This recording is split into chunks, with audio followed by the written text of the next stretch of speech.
Hello friends, YouTube channel में आप सभी का स्वागत है। आज हम महाभारत कथा में देखेंगे शांति दूत श्री कृष्ण के बारे में। इससे पहले मैंने महाभारत कथा के कुछ वीडियो पहले ही अपलोड कर दिए हैं। अगर आपने उन वीडियो को नहीं देखा है तो मेरे यूट्यूब चैनल में जाकर देख सकते हैं। तो चलिए शुरू करते हैं। शांति दूत श्री कृष्ण। धर्मराज युधिष्ठिर 7 अक्षौहिणी सेना के स्वामी होकर कौरवों के साथ युद्ध करने को तैयार हुए। पहले भगवान श्री कृष्ण परम क्रोधी दुर्योधन के पास दूत बनकर गए।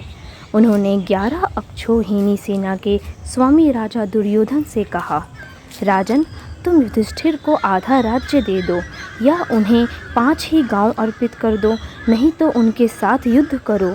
श्री कृष्ण की बात सुनकर दुर्योधन ने कहा, मैं उन्हें सुई की नोक के बराबर भूमि भी नहीं दूंगा। हाँ, उनसे युद्ध अवश्य करूंगा। ऐसा कहकर वह भगवान श्री कृष्ण को बंदी बनाने के लिए उद्यत हो गया। उस समय राजसभा में भगवान श्री कृष्ण ने अपने परम दुर्धर्ष विश्व रूप का दर्शन कराकर दुर्योधन को भयभीत कर दिया। फिर विदुर ने अपने घर ले जाकर भगवान का पूजन और सत्कार किया। तदनंतर वे युधिष्ठिर के पास लौट गए और बोले, महाराज, आप दुर्योधन के साथ युद्ध कीजिए। युधिष्ठिर और दुर्योधन की सेनाएं कुरुक्षेत्र के मैदान में जा डटीं। अपने विपक्ष में पितामह भीष्म तथा आचार्य द्रोण आदि गुरुजनों को देखकर अर्जुन युद्ध से विरत हो गए। तब भगवान श्री कृष्ण ने उनसे कहा, पार्थ, भीष्म आदि गुरुजन शोक के योग्य नहीं है। मनुष्य का शरीर विनाशशील है, किंतु आत्मा का कभी नाश नहीं होता। यह आत्मा ही परब्रह्म है। मैं ब्रह्म हूँ। इस प्रकार तुम उस आत्मा को समझो। कार्य की सिद्धि और असिद्धि में समान भाव से रहकर कर्म योग का आश्रय लेकर छात्र धर्म का पालन करो। श्री कृष्ण के ऐसा कहने पर अर्जुन रथारूढ़ हो युद्ध में प्रवृत्त हुए। उन्होंने शंख ध्वनि की। दुर्योधन की सेना में सबसे पहले पितामह भीष्म सेनापति हुए। पांडवों के सेनापति शिखंडी थे। इन दोनों में भारी युद्ध छिड़ गया। भीष्म सहित कौरव पक्ष के योद्धा उस युद्ध में पांडव पक्ष के सैनिकों पर प्रहार करने लगे और शिखंडी आदि पांडव पक्ष के वीर कौरव सैनिकों को अपने बाणों का निशाना बनाने लगे। कौरव और पांडव सेना का वह युद्ध देवासुर संग्राम के समान जान पड़ता था। आकाश में खड़े होकर देखने वाले देवताओं को वह युद्ध बड़ा आनंददायक प्रतीत हो रहा था। भीष्म ने 10 दिनों तक युद्ध करके पांडवों की अधिकांश सेना को अपने बाणों से मार गिराया। फ्रेंड्स, अब हम जानेंगे भीष्म द्रोण वध के बारे में। बाणों की सैया पर लेटे भीष्म 10वें दिन अर्जुन ने वीरवर भीष्म पर बाणों की बड़ी भारी वृष्टि की। इधर द्रुपद की प्रेरणा से शिखंडी ने भी पानी बरसाने वाले मेघ की भांति भीष्म पर बाणों की झड़ी लगा दी। दोनों ओर के हाथी सवार, घोड़सवार, रथी और पैदल एक दूसरे के बाणों से मारे गए। भीष्म की मृत्यु उनकी इच्छा के अधीन थी। जब पांडवों को ये समझ में आ गया कि भीष्म के रहते वो इस युद्ध को नहीं जीत सकते, तो श्री कृष्ण के सुझाव पर उन्होंने भीष्म पितामह से ही उनकी मृत्यु का उपाय पूछा। उन्होंने कहा कि जब तक मेरे हाथ में शस्त्र है तब तक महादेव के अतिरिक्त मुझे कोई नहीं हरा सकता। उन्होंने ही पांडवों को सुझाव दिया कि शिखंडी को सामने करके युद्ध लड़े। वो जानते थे कि शिखंडी पूर्व जन्म में अम्बा थी, इसलिए वो उसे कन्या ही मानते थे। 10वें दिन के युद्ध में अर्जुन ने शिखंडी को आगे अपने रथ पर बिठाया। शिखंडी को आगे देखकर भीष्म ने अपना धनुष त्याग दिया। उनके शस्त्र त्यागने के बाद अर्जुन ने उन्हें बाणों की सैया पर सुला दिया।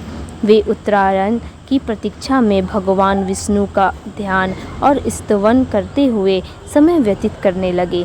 भीष्म के बाण सैया पर गिर जाने के बाद जब अर्जुन शोक से व्याकुल हो उठा, तब आचार्य द्रोण ने सेनापतित्व का भार ग्रहण किया। उधर हर्ष मनाती हुई पांडवों की सेना में धृष्टद्युम्न सेनापति हुए। उन दोनों में बड़ा भयंकर युद्ध हुआ जो यमलोक की आबादी को बढ़ाने वाला था।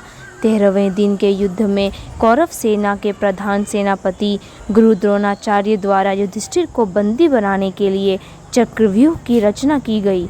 पांडव पक्ष में केवल कृष्ण और अर्जुन को ही चक्रव्यूह भेदन जानते थे, लेकिन उस दिन उन्हें त्रिगत नरेश बंधु युद्ध करते करते चक्रव्यूह स्थल से बहुत दूर ले गए। त्रिगत दुर्योधन के शासनाधीन एक राज्य था।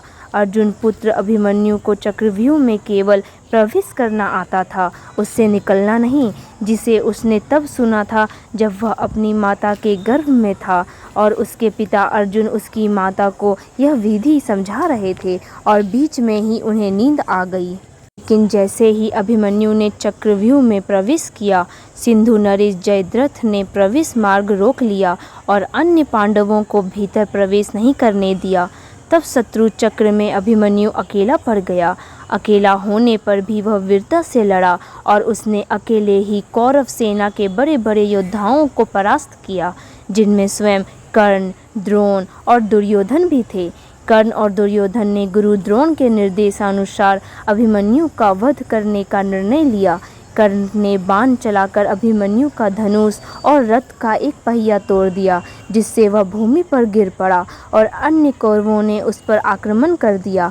इस युद्ध में अभिमन्यु मारा गया। युद्ध समाप्ति पर जब अर्जुन को ये पता लगता है कि अभिमन्यु के मारे जाने में जयद्रथ का सबसे बड़ा हाथ है, तो वह प्रतिज्ञा लेता है कि अगले दिन का सूर्यास्त होने से पूर्व वह जयद्रथ का वध कर देगा, अन्यथा अग्नि समाधि ले लेगा। 14वें दिन का युद्ध अविलक्षण रूप से सूर्यास्त के बाद तक चलता रहा और भीमपुत्र घटोत्कच, जो अर्ध असुर था, कौरव सेनाओं का बड़े पैमाने पर संहार करता रहा। आमतौर पर असुर रात्रि के समय बहुत अधिक शक्तिशाली हो जाते हैं। दुर्योधन और कर्ण ने वीरता से उसका सामना किया और उससे युद्ध किया। अंततः जब यह लगने लगा कि उसी रात घटोत्कच सारी कौरव सेना का संहार कर देगा, तो दुर्योधन ने कर्ण से ये निवेदन किया कि वह किसी भी प्रकार से इस समस्या से छुटकारा दिलाए। कर्ण को विवश होकर शक्ति अस्त्र घटोत्कच पर चलाना पड़ा। यह अस्त्र देवराज इंद्र द्वारा कर्ण को उसकी दानपरायणता के समान स्वरूप दिया गया था। जब कर्ण ने अपने कवच कुंडल इंद्र को दान दे दिए थे, लेकिन कर्ण इस अस्त्र का प्रयोग केवल एक बार कर सकता था, जिसके बाद यह अस्त्र इंद्र के पास लौट जाएगा।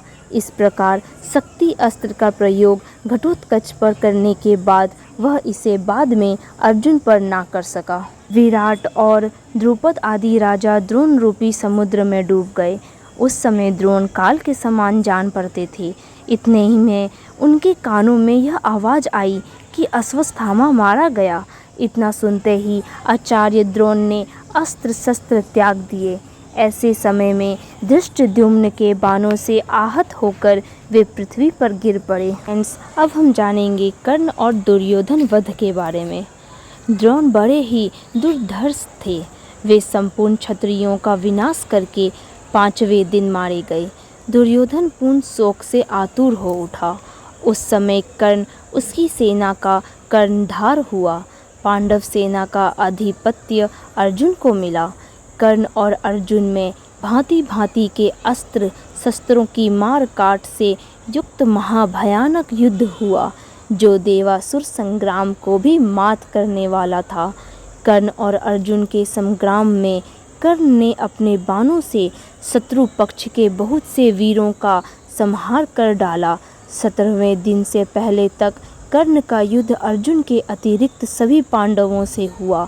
उसने महाबली भीम सहित इन पांडवों को एक पर एक रण में परास्त भी किया था, पर माता कुंती को दिए वचनानुसार उसने किसी भी पांडव की हत्या नहीं की। 17वें दिन के युद्ध में आखिरकार वह घड़ी आ ही गई जब कर्ण और अर्जुन आमने सामने आ गए। इस शानदार संग्राम में दोनों ही बराबर थे। कर्ण को उसके गुरु परशुराम द्वारा विजय नामक धनुष भेंट स्वरूप दिया गया था, जिसका प्रतिरूप स्वयं विश्वकर्मा ने बनाया था। दुर्योधन के निवेदन पर पांडवों के मामा शल्य कर्ण के सारथी बनने के लिए तैयार हुए।